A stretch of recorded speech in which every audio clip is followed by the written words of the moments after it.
Alors, ce matin, je voulais vous parler des dîmes, des offrandes, des libéralités.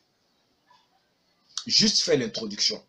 Ensuite, on va prendre élément par élément, prendre les offrandes, prendre les dîmes, prendre les libéralités, et puis, à la lumière des Écritures, vous dire ce qu'un chrétien est censé faire par rapport aux dîmes, par rapport aux offrandes et par rapport à leur libéralité. Je vais ouvrir une parenthèse pour dire une chose. Moi, j'apporte ma dîme et je fais des offrandes. Souvent, la dîme que j'apporte chaque mois, ça dépasse les 10%, ça dépasse souvent les 20%.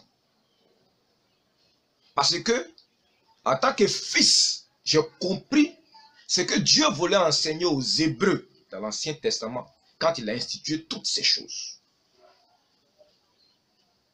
Donc, je ne suis pas un anti-dîmiste. Je suis contre la fraude. Je suis contre la fraude. Cette manière frauduleuse avec laquelle des leaders d'église ont utilisé des versets de l'Ancien Testament pour se faire des fortunes, pour esclavagiser les chrétiens, pour rentrer avec violence et ruse dans la poche de leurs chrétiens. Je suis contre ça. Je suis contre le fait que des gens ont des projets de construire des temples de 10 000 membres, de 100 000 membres, de 200 000 membres, des temples climatisés, dont l'entretien coûte des fortunes. Et ils ont ces projets-là. Et ils comptent sur l'argent des autres. L'argent qu'ils n'ont pas, ils comptent sur l'argent des autres. Ils comptent sur l'argent de leurs fidèles pour lancer des projets qui n'ont rien à voir avec l'évangile. Un temple n'a rien à voir avec l'évangile. Une cathédrale n'a rien à voir avec l'évangile. Jésus ne nous a pas envoyés pour bâtir des châteaux, des cathédrales. Il n'a jamais donné une telle recommandation à aucun de ses serviteurs. Si vous dites que c'est faux, montrez-moi dans le Nouveau Testament une seule fois où Jésus a demandé à des gens d'aller bâtir des cathédrales, d'aller bâtir des méga churches de 200 000 membres. Jésus ne l'a jamais dit. Ceci étant dit, je ne suis pas contre ces choses. Si un homme estime qu'il a les moyens, parce qu'il est né d'une famille riche, ou bien parce que lui-même, par son activité, il a eu assez d'argent, il peut bâtir la cathédrale qu'il veut. Je suis contre le fait que vous lancez des projets faramineux et vous allez empêcher des familles entières de vivre décemment de l'argent que Dieu lui a donné, de vivre décemment des moyens que Dieu lui a donnés. Et vous allez entraîner des gens dans la détresse sur 5 ans, 10 ans, 15 ans en train de bâtir des choses complètement inutiles. Comme des temples et des cathédrales, c'est complètement inutile. Vous dites, ah, mais frère Barnabas, mais si, où on va les prier? Lisez vos Bibles. Comment les premiers chrétiens qui, en l'espace de 50 ans, ont bouleversé le monde connu de leur époque sans qu'ils n'aient eu à bâtir une seule cathédrale. Comment ils ont fait? C'est parce que vous ne connaissez pas l'évangile. Vous n'avez pas compris l'évangile. Chers pasteurs, chers fidèles, chers frères et sœurs, on n'a pas compris l'évangile. Je me mets dedans. Parce que pendant longtemps, j'ai cru que c'était ça, servir Dieu. J'ai cru que c'était ça, marcher dans l'évangile de Christ. Les temples que nous devons bâtir, ce sont les vies des êtres humains. Ce sont les vies des familles. Ce sont les vies de nos membres. Ce sont nos membres qui sont les tabernacles, les temples que Dieu nous demande de bâtir. Ce n'est pas des maisons faites de briques. Donc je suis contre ça. Et je dénoncerai ces choses. Aussi longtemps que Dieu me donnera la force de le faire. Pour que ceux qui sont destinés à être affranchis soient affranchis. Et que ceux qui sont destinés à l'épée, qu'ils continuent de marcher dans ces voies-là. Pour perdre leurs âmes. Donc, première vérité. Dans l'introduction de la série d'études sur les dîmes, les offrandes et les libéralités. Bien mes frères et sœurs, première chose que vous devez savoir, toutes les pratiques dans les églises évangéliques aujourd'hui, dans ce que j'ai appelé les églises chrétiennes, toutes les pratiques en matière de dîmes, en matière d'offrandes, en matière de libéralité, en matière de dons, sont anti-bibliques. S'il n'y a dans la Bible aucun élément, même pas un seul verset, que les églises chrétiennes peuvent me sortir pour justifier leurs pratiques et leurs enseignements sur la dîme, sur les offrandes, sur les dons et sur les libéralités. Il n'y a aucun verset, je dis bien aucun verset. Vous allez dire, ah, frère Barnabas, attention parce qu'il y a Malachie, il y a Malachie. Mais Malachie, c'est la plus grande imposture. Le livre de Malachie 3 que les gens citent là, c'est la plus grande imposture que les églises chrétiennes ont utilisée pour vous obliger à amener dans la maison de Dieu votre argent. Malachie 3 ne parle pas des dîmes et d'offrandes des fidèles. Malachie 3, c'est une réquisition contre les Lévites et contre les sacrificateurs qui, après avoir prélevé la dîme sur le peuple, retenaient les 10% qu'ils devaient apporter à la maison du trésor pour le souverain sacrificateur et pour tous ceux qui travaillent à l'œuvre de Dieu au sein de la maison de Dieu. Parce qu'il y avait un lieu d'adoration au temps des Hébreux. Avant, c'est une tente qui se trouvait à Silo. Après ça, quand toutes ces choses ont changé, Salomon va bâtir un temple à Jérusalem. Et là-bas, ils vont créer des magasins qu'on appelait les maisons du trésor où on devait apporter les 2% qui étaient prélevés sur le peuple par les Lévites. Donc Malachie 3 ne concerne pas les chrétiens. Voilà l'une des impostures. Je vais vous montrer ça avec plusieurs versions de la Bible pour que vous compreniez. Et donc il n'y a aucune pratique des églises aujourd'hui. Aucune.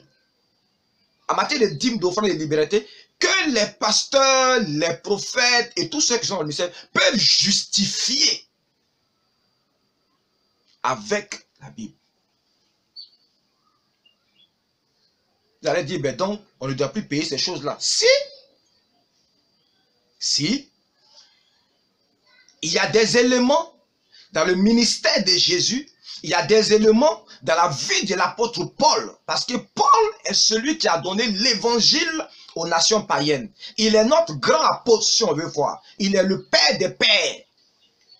C'est par son ministère que l'évangile est arrivé dans la partie du monde où nous sommes aujourd'hui. D'abord, c'est allé à Rome, et de Rome, c'est revenu vers l'Afrique. Donc, il y a un modèle que Jésus lui-même, il a laissé. Il y a un modèle que l'équipe de l'apôtre Paul a laissé. Ce sont ces deux modèles-là qu'on doit suivre en matière de dîmes, en matière d'offrandes, en matière de libéralité. Mais ces imposteurs-là, ils vous envoient toujours dans l'Ancien Testament. Et je vous dis toujours, que vous voyez quelqu'un qui justifie ses pratiques par l'Ancien Testament, à 90%, c'est un menteur. Les 10 autres % là, c'est certain, c'est par ignorance. Parce que ils ont convoyé des erreurs. Ils ont transmis des erreurs que eux-mêmes ils ont reçues, soit à l'école pastorale, soit dans le ministère où ils étaient. Ils n'ont fait que dupliquer des schémas qui sont déjà faux. Quand on va dans l'Ancien Testament, pour y chercher une direction, c'est la direction de la révélation prophétique de l'Église qu'on va chercher dans l'Ancien Testament. Ensuite, on amène ça dans le Nouveau Testament pour savoir quel est l'éclairage que le Saint-Esprit a donné à cette dimension prophétique qui était cachée dans l'Ancien Testament. Comment est-ce que le Saint-Esprit l'a interprété dans le Nouveau Testament pour pouvoir pratiquer? Si quelqu'un veut pratiquer le principe de la dîme et de l'offrande de l'Ancien Testament, le principe de Moïse, que les gens répètent de façon imbécile, parce qu'ils ne lisent pas les Écritures, ils ne les étudient pas. Ils prennent Malachie et de façon imbécile, ils répètent les choses sans sonder les Écritures. Il faut sonder les Écritures. Et moi, j'ai sondé les Écritures. Et quand j'ai compris, j'ai arrêté ce genre de choses. Je préfère encore mourir en travaillant de mes deux mains pour avoir les moyens de soutenir l'Église et le peuple de Dieu, que de m'asseoir et puis attendre que les gens m'apportent les dîmes et les offrandes. Parce que la révélation de la parole de Dieu m'a délivré. Vous comprenez? Je ne suis pas plus juste que vous. Mais je dis que j'ai été délivré, j'ai été affranchi.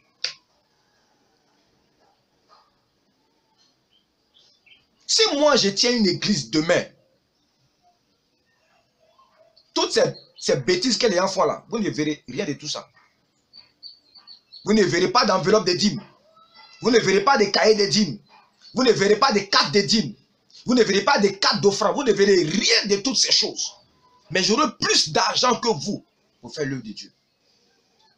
Pourquoi? Parce que je crois au Saint-Esprit. Je crois au fait que si moi j'enseigne l'évangile, toute la révélation de Dieu à un chrétien et qu'il a reçu la parole et l'esprit de Dieu, je n'ai pas besoin de lui demander de soutenir l'œuvre de Dieu. C'est l'œuvre de son Père. Il va comprendre les défis, il va comprendre les enjeux. Je ne ferai jamais d'appel à l'autel pour demander de l'argent. Parce que ça aussi, c'est une tromperie. C'est une mascarade. C'est de l'imposture que de se mettre à la chair et demander aux gens d'apporter l'argent. La chair, là, c'est pas fait pour ça. La chair n'est pas faite pour ça. La chair est trop sacrée pour que vous veniez parler de ça. Demandez aux gens de cotiser pour climatiser l'église. Demandez aux gens de cotiser pour changer la voiture du pasteur. C'est quoi ces imbécilités-là? C'est quoi ces imbécilités? Et vous faites des tests que les chrétiens même, ils ont honte de vivre avec l'argent. Vous les climatisez. Un chrétien climatise sa maison, il a eu affaire à son prophète, son pasteur.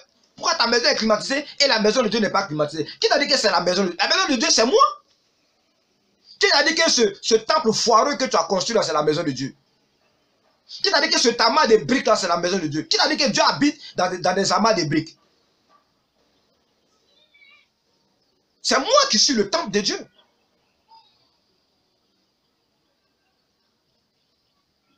Vous comprenez, chers amis? Donc, toutes ces pratiques-là, et je mets au défi n'importe quel pasteur. Je mets au défi vos pasteurs de venir et puis de me produire à la lumière des Écritures ce qui peut justifier les pratiques qu'ils ont dans les églises. Faites des moissons. Aujourd'hui, je vais vous dire, ce que vous ne savez pas, c'est que la plupart du temps, les fêtes de moissons, là, c'est une technique de blanchiment d'argent. Bref, bon, on en parlera dans d'autres questions. Faites des moissons. C'est quoi ces fêtes des moissons là? Tu moissonnes quoi? On invente toutes sortes de techniques. On vend des bougies à 2 millions, 3 millions. On vend des chapelets à 3 millions, 4. On vend des bibles à 500 000, 1 million. C'est l'église de Jésus que vous traitez comme ça. C'est dans l'église de Jésus là que vous faites des choses comme ça. C'est avec les enfants d'un grand roi qui a dit qu'il était un feu dévorant là. C'est avec lui que vous vous amusez comme ça. C'est de Jésus-Christ que vous parlez. C'est avec le Christ vivant que vous êtes en train de vous amuser comme ça. Je me rends compte que vous ne le connaissez pas. Hein? Quelqu'un dont il a dit que les anges n'osent même pas se tenir devant sa face et puis contempler sa gloire. C'est de son église là que vous parlez comme ça. C'est avec ses enfants que vous vous amusez comme ça. Ok. Chacun agit selon ce qu'il a reçu. Si tu as reçu une fausse sémence, c'est normal que tu te conduises comme ça. Pour moi, un chrétien est un être sacré. Pour moi, ceux qui ont reçu l'évangile de Jésus Ce sont des êtres sacrés et précieux qu'il faut traiter avec le plus grand respect. Un chrétien, pour moi, il a plus de valeur que le président de la République d'un pays. Et qu'il faut le traiter avec beaucoup de respect, avec beaucoup de considération, avec beaucoup de sérieux. Parce que c'est un tabernacle que je suis en train de former pour que le Dieu de l'éternité puisse trouver en lui un lieu où il va venir habiter de toute éternité. Un chrétien, c'est une maison que je suis en train de bâtir. Et celui qui va habiter cette maison-là, c'est le Dieu de l'éternité. Lui qui a créé toutes choses. Donc quand moi je traite avec un chrétien, je fais très attention. Parce que ce sont des princes et des princesses. Bien mes frères, je ne sais pas si vous me suivez. Il n'y a aucun élément dans la Bible qui peut justifier les pratiques des églises chrétiennes en matière de dîmes et en matière d'offrande, en matière de libéralité. Si ton pasteur ne suit pas le modèle de Christ, si ton pasteur ne suit pas le modèle de Paul, il est en train de te tromper. Tu vas donner ton argent et puis tu vas t'appauvrir. Au fur et à mesure que tu donnes, tu t'appauvris. Au fur et à mesure que tu donnes, tu t'appauvris. Parce que tu es en train de jeter le discrédit sur Christ. Tu es en train d'associer le nom de Jésus à une imposture. Donc ce Jésus que moi je sais là, il ne te bénira jamais. Parce que tu as une honte pour lui. Il ne te bénira jamais. Mais si tu suis le modèle que Christ a établi, le modèle que l'apôtre Paul a suivi, tu n'as pas besoin qu'un pasteur prie pour toi. Tu seras béni au-delà de tout ce que tu peux penser. Dieu te donnera l'intelligence pour que tu prospères dans tes affaires. Donc, je vais vous parler de ces choses. N'ayez pas peur. N'ayez pas peur de ne pas donner votre argent à l'église. Vous comprenez? N'ayez pas peur de refuser de donner votre argent à votre pasteur, à votre prophète. Si votre prophète a un besoin et que votre mère vous appelle pour un autre besoin, allez-y prendre soin de votre maman. Si votre père a un problème, que votre prophète vous appelle, allez-y prendre soin de votre père. Si vos enfants ont des problèmes et que votre prophète vous appelle pour demander de l'argent, ne l'écoutez pas. Allez-y prendre soin de vos enfants. Prenez soin de vos familles d'abord. Votre priorité pour votre argent, c'est votre père, votre mère, votre femme, vos enfants. Ce sont eux qui sont la priorité de votre charge en matière financière. Car celui qui n'a pas soin de sa maison, il est pire qu'un infidèle, dit les Écritures.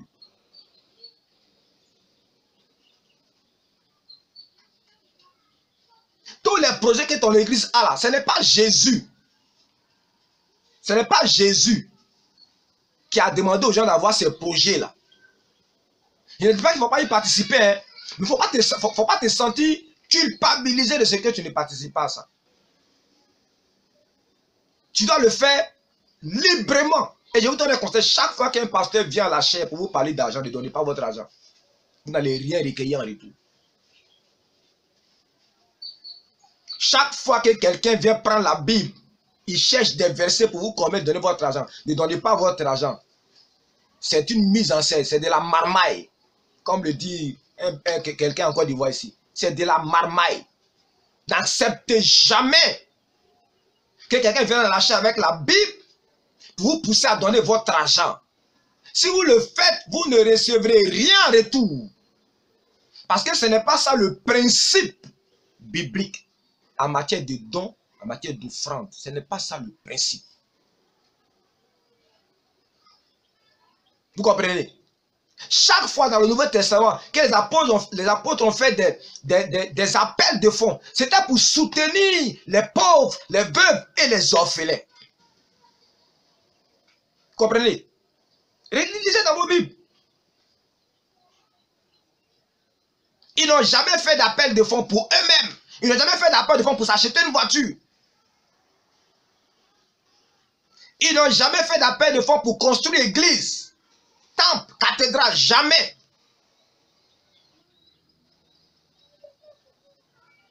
Est-ce que vous comprenez? Deuxième conseil, ne vous sentez pas culpabilisé de ce que vous ne donnez pas votre argent à votre pasteur, à votre prophète. Quand je dis ça, je ne suis pas en train de vous dire que donner l'argent à un pasteur, c'est mauvais. Je dis que moi, je soutiens des pasteurs. Chaque mois, je peux prendre jusqu'à 20% de mes revenus, je les soutiens. Pourquoi est-ce que je le fais? Je le fais parce que c'est la charge que Dieu m'a donnée. C'est le ministère que Dieu m'a donné. Je le fais parce que je suis convaincu que ces gens-là sont en train de servir Christ. Le Christ que j'aime, que j'adore là. Je suis convaincu. Je le fais d'abord parce que ces gens-là ne m'ont rien demandé. Rien demandé.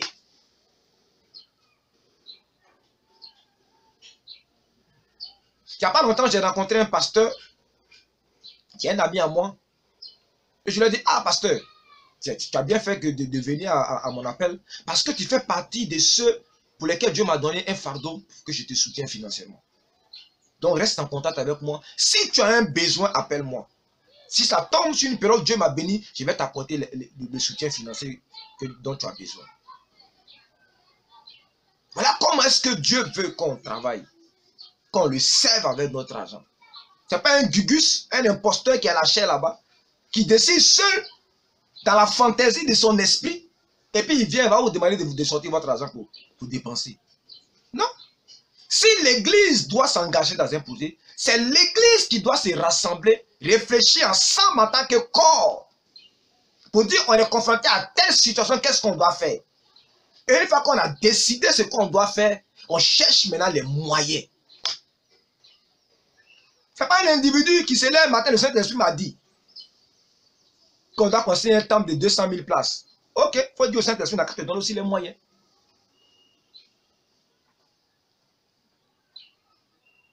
Il faut qu'on corrige toutes ces choses. Et je vais vous donner les armes pour que vous puissiez vous confronter à ces imposteurs. Je vais vous donner la révélation des Écritures. Ce qu'il vous demande, ce n'est pas de faire parler. Mais si le pasteur parle, enlevez les versets là, mettez ça devant lui. Il n'a qu'à vous expliquer ce que le verset là veut dire. Il n'a qu'à vous expliquer quand dans la Bible, dans quelle partie de la Bible, où les gens ont pris 10% de leur salaire pour venir donner. Ils n'ont qu'à vous montrer un seul, il n'y a pas eu deux, un seul, mais je ne dirais pas un verset. Ils n'ont qu'à vous montrer seulement une seule lettre, un seul mot. Dans Genèse jusqu'à Apocalypse, où quelqu'un, un travailleur, a pris 10% de son salaire pour venir donner à son pasteur. Dans l'Ancien Testament, ceux qu'on appelle les mercenaires là, c'est ce qu'on appelle les travailleurs. Ceux qui travaillaient dans les champs ne payaient pas de dîmes. Est-ce que vous m'écoutez? Dans l'Ancien Testament, ceux qui travaillaient dans les champs, parce qu'Israël est un pays agricole, ceux qui travaillaient dans les champs, ceux qui élevaient les moutons, ceux qui élevaient les brebis, ne payaient pas de dîmes sur le salaire qu'ils recevaient. C'est le propriétaire du champ, le propriétaire de la bergerie qui devait payer 10% de son champ, des produits de son champ et 10% des produits de sa bergerie, de son troupeau. Et une fois que c'était payé, tous ceux de la famille ont considéré qu'ils avaient payé la dîme. Donc ici, aujourd'hui là, un père de famille vient de la banque, il a retiré son salaire 500 000 francs. Il va payer dîme dessus 50 000. Il va enlever l'argent du marché pour donner à sa femme 200 000 francs. Il va dire à la femme de venir payer la dîme de l'argent du marché. Il va donner le transport à son fils 30 000 francs. Il va dire à l'enfant de venir payer la dîme de son transport. Il va donner les frais de scolarité de son enfant. Il va dire à l'enfant de venir payer la dîme sur les frais de scolarité. Insensé, imposteur, sorcier, misérable.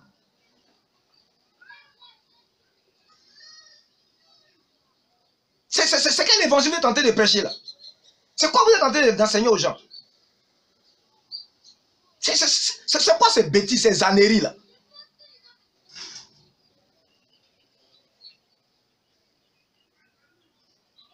Et il paye la dîme de la scolarité.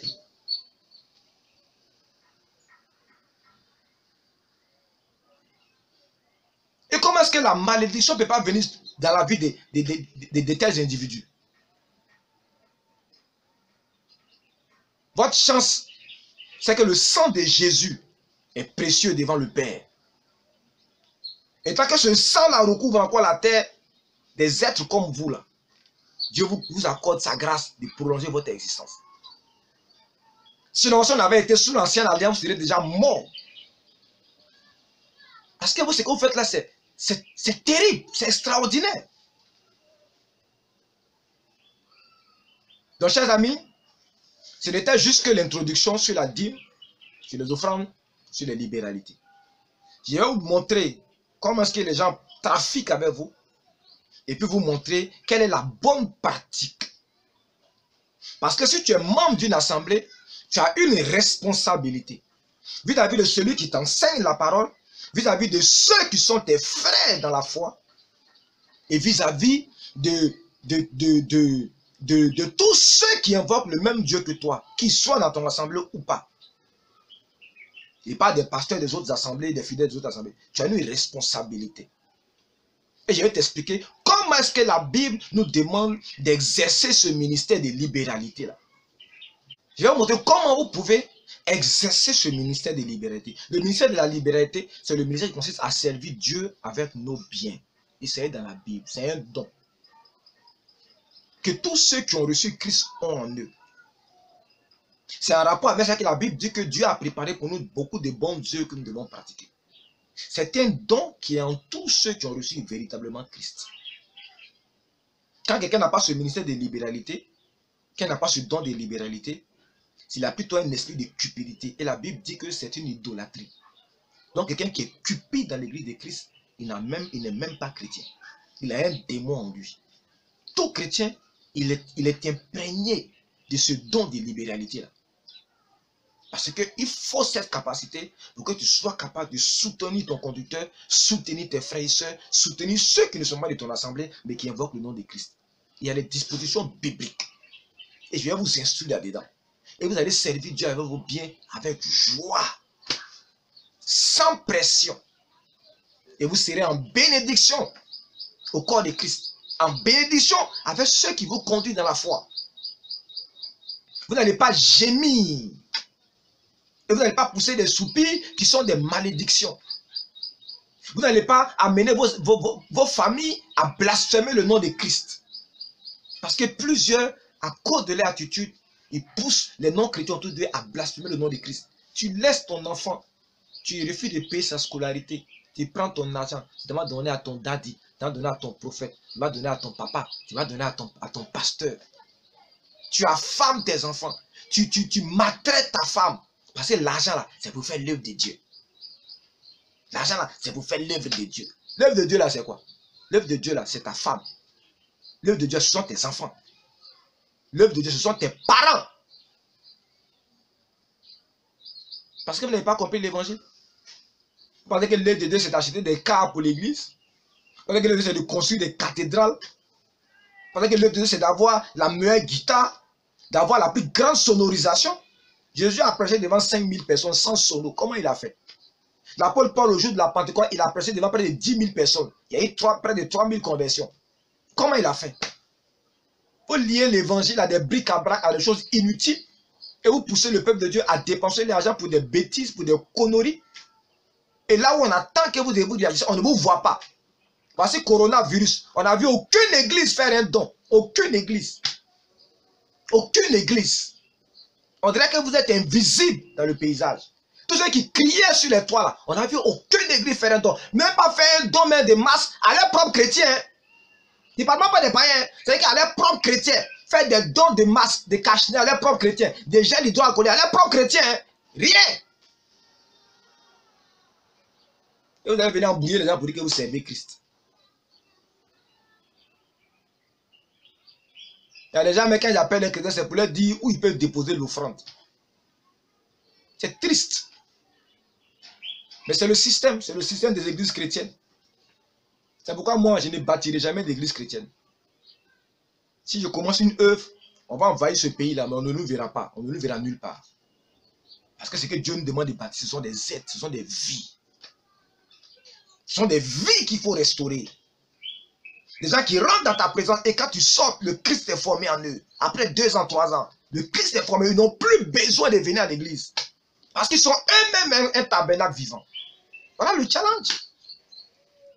Aux bêtises que vous êtes en train de faire là, ce n'est pas le service de Dieu que vous êtes en train de faire. Hein. Vous servez vous-même. Votre Dieu, c'est votre ventre. Ce n'est pas Christ que vous servez. Moi, je vous mets au défi de me contredire sur ces choses-là. Venez me contredire. Et si vous avez raison, je viendrai me repentir sur cette même chaîne. Parce que mon principe, c'est que si je prêche quelque chose qu'il faut que quelqu'un me contredise, je viendrai ici pour dire, ah, sur tel passage, là, je me suis trompé. Voilà ce qu'un frère m'a donné comme révélation et qui m'a instruit. Je le ferai. Je vais ôter tout prétexte. Je vais ôter tout moyen à ces imposteurs-là. Pour que ceux qui vont rester avec eux, là, soient les fils de la géhenne. Des gens qui sont nés pour aller en enfer. Et pour aller en enfer, il faut bien que tu aies une bonne raison pour aller en enfer. Donc pour aller en enfer, là, Dieu va envoyer des faux prophètes pour que vous les suiviez et que vous allez dans votre lieu. Mais pour ceux qui sont les enfants de Dieu, on les fera sortir de la confusion. Donc je ne prêche pas pour tout le monde. Je prêche pour ceux qui ont reçu l'esprit de mon Seigneur Jésus. Et qui malheureusement, par un concours de circonstances, sont devenus esclaves dans des églises qui portent le nom de Christ, qui portent le nom des chrétiens, mais qui sont les synagogues de Satan. C'est pour eux que je parle. Donc si tu fais partie de ces fils de Dieu, de ces filles de Dieu qui sont égarés, que Dieu ouvre ton esprit, qu'il libère ton entendement. Pendant que tu es en train de m'écouter, que par la puissance du Saint-Esprit et la puissance de l'Évangile, dont l'apôtre Paul a dit qu'elle est une puissance de Dieu pour le salut, que cette puissance de Dieu qui se trouve dans la prédication de l'Évangile t'affranchisse et que tu sois libre. Pour que tu puisses servir ton Dieu d'un cœur honnête, sincère, en toute bonne conscience. Shalom à vous tous. Que la grâce et la paix de notre Dieu reposent sur vos vies avec abondance. Que Dieu vous bénisse, qu'il vous prospère.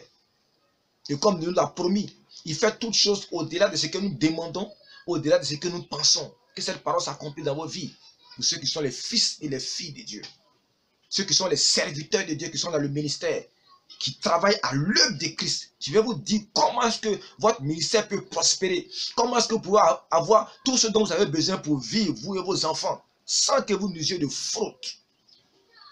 Parce que le Christ que je sais là, c'est un Dieu responsable. Il ne peut pas envoyer quelqu'un pour le laisser mourir de faim.